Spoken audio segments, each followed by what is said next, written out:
ഹിസ്റ്ററിയിൽ വന്നിട്ടുള്ള തൊട്ട് പറഞ്ഞാൽ മതി. പോലീസ് പിടിച്ചിട്ടുള്ള ഇടിയുടെ ഭാഗമുണ്ടല്ലോ അതൊന്ന് പറഞ്ഞു എന്ന് പറഞ്ഞാൽ. ഞാൻ അടിമാലി ആശുപത്രിയിൽ 4:30 അഡ്മിറ്റായി കഴിഞ്ഞൊരു 7 ആയപ്പോൾ കുറേ പോലീസുകാർ വന്ന് എന്നെ പിടിച്ചുകൊണ്ട് വന്ന് അടിമാലി സ്റ്റേഷനിൽ നിന്നുള്ള പോലീസാണ് വന്നത്. അവിടെ വെച്ച് അടിമാലി സ്റ്റേഷനിൽ കൊണ്ടുവച്ച് അവിടുത്തെ SI എന്നെ കൈ തല്ലി ഇവിടെ വിളിച്ചിങ്ങനെ ഒരു ഒടുവിൻ്റെ ഇത് വന്നിട്ടുണ്ട്. അവിടുന്ന് പിന്നെ 1 മണിക്കൂർ കഴിഞ്ഞപ്പോൾ കുട്ടമ്പുഴ സ്റ്റേഷനിൽ നിന്ന് പോലീസ് വണ്ടി വന്നു. എന്നെ അവിടെ നിന്നിട്ട് മർദ്ദിച്ച് വണ്ടിയിലിട്ട് കൊണ്ടുവന്നു. പോകുന്ന വഴിക്ക് എൻ്റെ കണ്ണിൽ മുളക് പൊട്ടിച്ച് അത് കഴിഞ്ഞ് ഊന്നൽ സ്റ്റേഷനിൽ കയറ്റി അവിടെ വെച്ച് സർക്കിൾ എന്നെ കിഴുകാരന് ചവിട്ടി കുണിച്ച് കയറ്റി പുറത്തിനോട്ട് കൈമുട്ടിനിട്ടു. അത് കഴിഞ്ഞ് കുറേ മുളക് അരച്ച് കലക്കി എൻ്റെ അരച്ചിട്ട് വെച്ചു.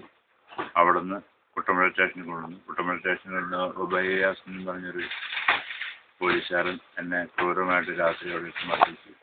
അവിടുന്ന് 28-ാം തീയതി 4 മണിയായപ്പോൾ എൻ്റെ മജിസ്ട്രേറ്റിൻ്റെ മുമ്പിൽ ഹാജരാക്കി. അവിടുന്ന് എന്നെ റിമാൻഡ് ചെയ്ത് 7 ദിവസം കഴിഞ്ഞ് ജാമ്യത്തിലിറങ്ങി. ഞാൻ കുട്ടമ്പുഴ സ്റ്റേഷനിൽ എല്ലാ ബുധനാഴ്ച ഒപ്പിട്ടുകൊണ്ടിരിക്കുമ്പോൾ കുട്ടമ്പുഴ SI എന്നോട് 25,000 രൂപ ചോദിച്ചു. ഗുണ്ടാക്സിയിൽ നിന്ന് ഒഴിവാക്കാൻ 25,000 രൂപ കൊടുത്ത് ഒഴിവാക്കി തരാമെന്ന് എന്നോട് പറഞ്ഞു.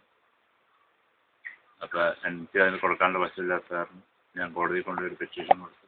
പെറ്റീഷൻ്റെ അന്വേഷണം നടന്നുകൊണ്ടിരിക്കുന്നു. എന്നെ ഈ ജനുവരി 7-ാം തീയതി വൈകുന്നേരം ആയപ്പോൾ എൻ്റെ ഭാര്യനെ എൻ്റെ പ്രായപൂർത്തിയാകാത്ത എൻ്റെ മകനും മകളെയും ഇവിടെ കുട്ടമ്പുഴ SI സർക്കിളിൻ്റെ സാന്നിധ്യത്തിൽ കൊണ്ടുപോയി അവിടെ കോതമംഗലം സ്റ്റേഷനിൽ കൊണ്ടുപോയി ലോക്കപ്പ് ചെയ്തു. അവിടെ നിന്ന് പിറ്റേ ദിവസം 10 മണിയായപ്പോൾ കുട്ടമ്പുഴ കൊണ്ടുവന്നു. കുട്ടമ്പുഴയിൽ നിന്ന് 4 മണിയായപ്പോൾ മജിസ്ട്രേറ്റിൻ്റെ മുമ്പിൽ ഹാജരാക്കി. എൻ്റെ കൊച്ചിനെ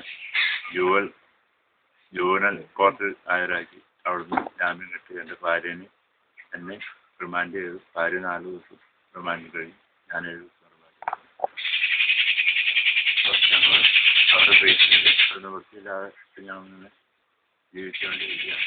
എൻ്റെ ഭാര്യയും മക്കളും 2 തവണ ആത്മഹത്യക്ക് ശ്രമിച്ച് കഷ്ടിച്ച് രക്ഷപ്പെട്ടതാണ്. ഒരു ജീവിച്ചുകൊണ്ടിരിക്കുകയാണ്.